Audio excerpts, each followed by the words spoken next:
sumber kedua ini sama sekali tidak sakral.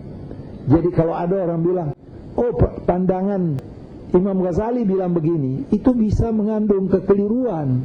Pandangan Imam Syafi'i bilang begini, itu juga bisa mengandung kekeliruan. Tapi kalau saya bacakan Al-Quran, tidak boleh satupun yang mengatakan bahwa ini mengandung kekeliruan atau mungkin keliru. Apa sebabnya terjadi perbedaan-perbedaan ini? Dan perbedaan ini lebih parah lagi karena kadang-kadang kita berbeda atas nama agama. Kelompok-kelompok yang ada ini, dari kelompok hukum fikih, ada berapa banyak mazhab? Sunni ada 4, 5, Syiah ada 2, 3, selain itu ada Ibadiyah, ada Zahiriyah, banyak sekali. Ini satu sama yang lain merasa bahwa kelompoknya yang paling benar. Kelompok teologi di dalam Islam berapa banyak? Dari Qadariyah, Jabariyah, Murji'ah, Asy'ariyah, Mu'tazilah, dan seterusnya. Saya tidak perlu menjelaskan Qadariyah itu apa, tapi perlu sedikit saya sampaikan bahwa Qadariyah itu pada dasarnya bertentangan dengan Jabariyah.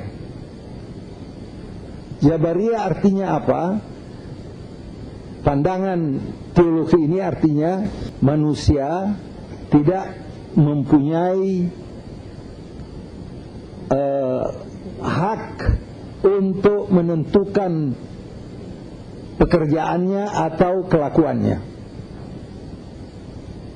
Qadariyah mengatakan tidak, manusia juga harus bertanggung jawab karena kelakuan atau perilakunya atau apa yang dilakukan itu dia bertanggung jawab. Ini lahir dari suatu aliran politik. Coba ingat, pada masa Nabi belum ada itu Jabariyah, tidak ada Qadariyah, apalagi Mu'tazilah. Mulai lahirnya pada masa dinasti Amawiyah. Dinasti Amawiyah mau menganggap apa yang dia lakukan dengan pembunuhan, dengan hal-hal yang dianggap orang tidak sesuai dengan agama, bahwa itu adalah kehendak Tuhan. Itu dia mazhab Jabariyah. Kita ini majbur, kita ini terpaksa.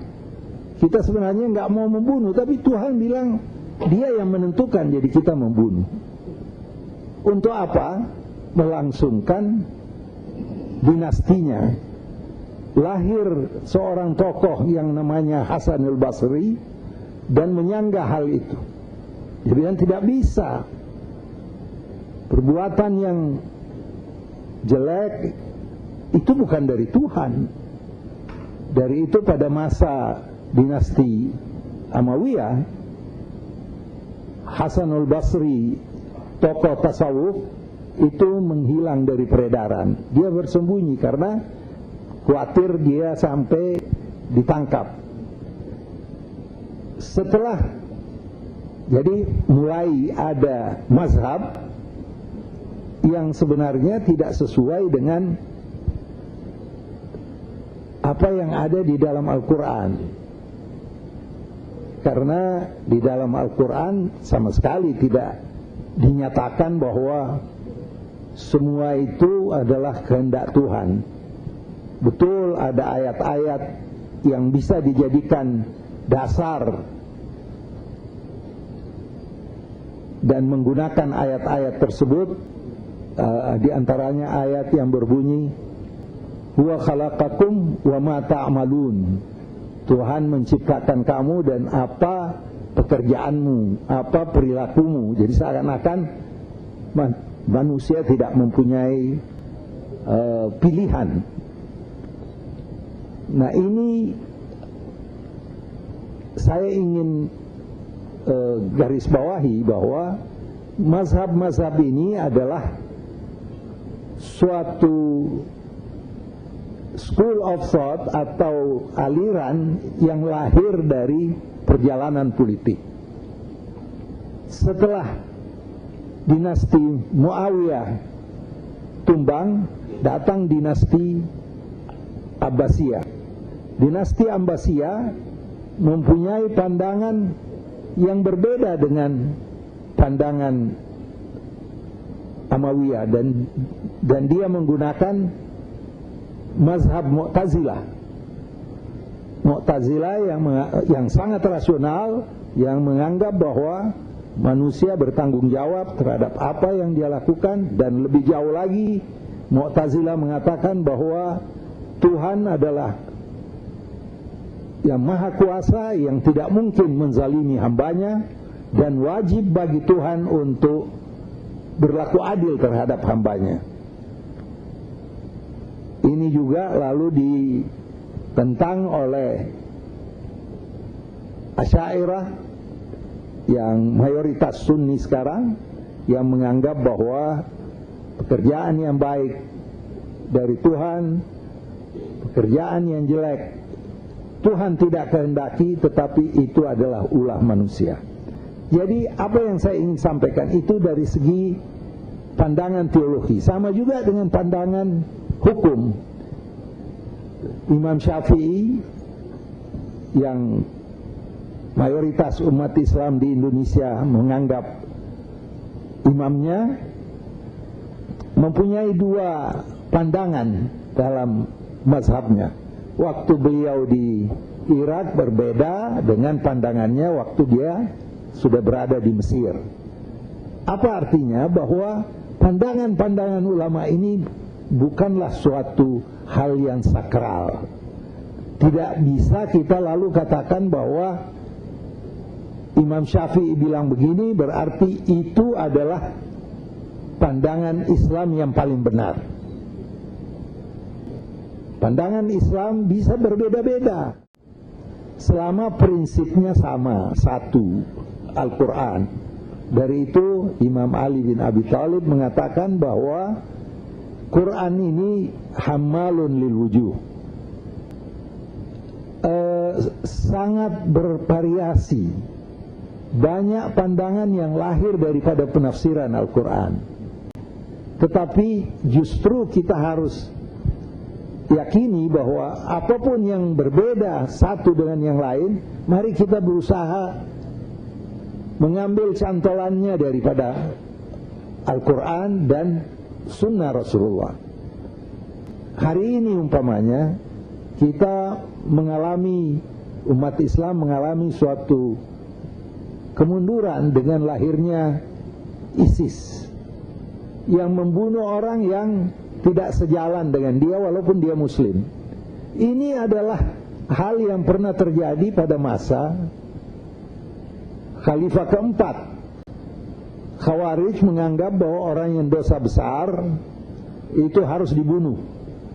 Salah satu dosa besar yang dianggap Sayyidina Ali dan Muawiyah lakukan adalah mereka saling berperang dan tidak menghormati satu dengan yang lain, dan tidak ingin menjadikan Al-Quran sebagai acuannya.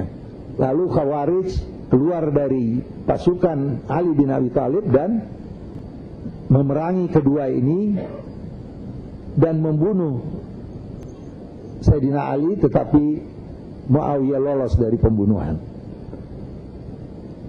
Ini adalah pandangan kelompok Khawarij yang sekarang ada neo Khawarij yang dinamakan ISIS.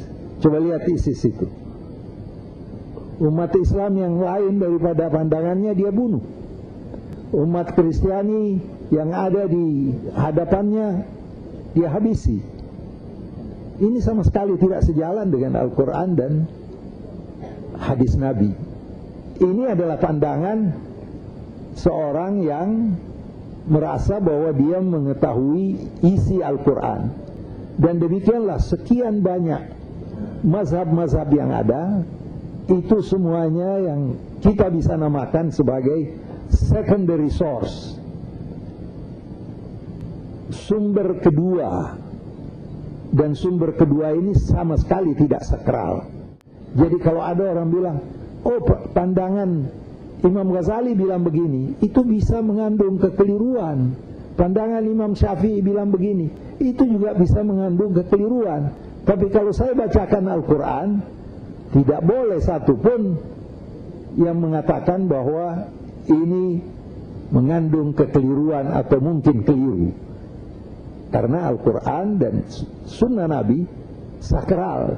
Tetapi seluruh mazhab yang ada ini, setelah lahirnya dan setelah wafatnya Nabi Muhammad, kita bisa tolak kalau itu tidak sesuai dengan maqasidus syariah, tidak sesuai dengan Al-Quran dan Sunnah dan tujuan syariah itu sendiri, tujuan agama itu sendiri. Apa yang kita hadapi sekarang ini, ada kelompok yang umpamanya menuding kelompok lain sebagai tidak Islami, menuding kelompok lain bahkan sebagai kafir. Ini semuanya tidak dibenarkan oleh agama kita, apalagi kita sudah membaca tadi Al-Quran yang mengatakan bahwa perbedaan seharusnya tidak membawa kepada suatu pertikaian. Hadirin sekalian, Al-Quran sebagai kitab suci sesuai dengan pandangan para ulama baik barat maupun timur, bahwa satu-satunya kitab suci yang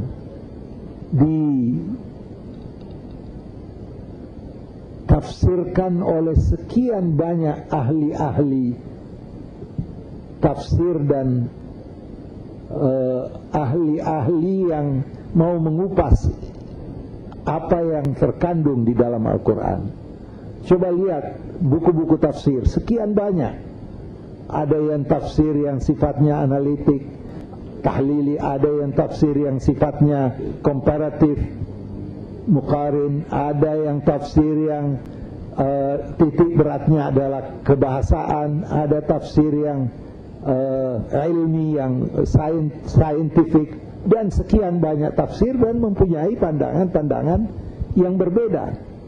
Pandangan-pandangan yang berbeda ini seharusnya menjadi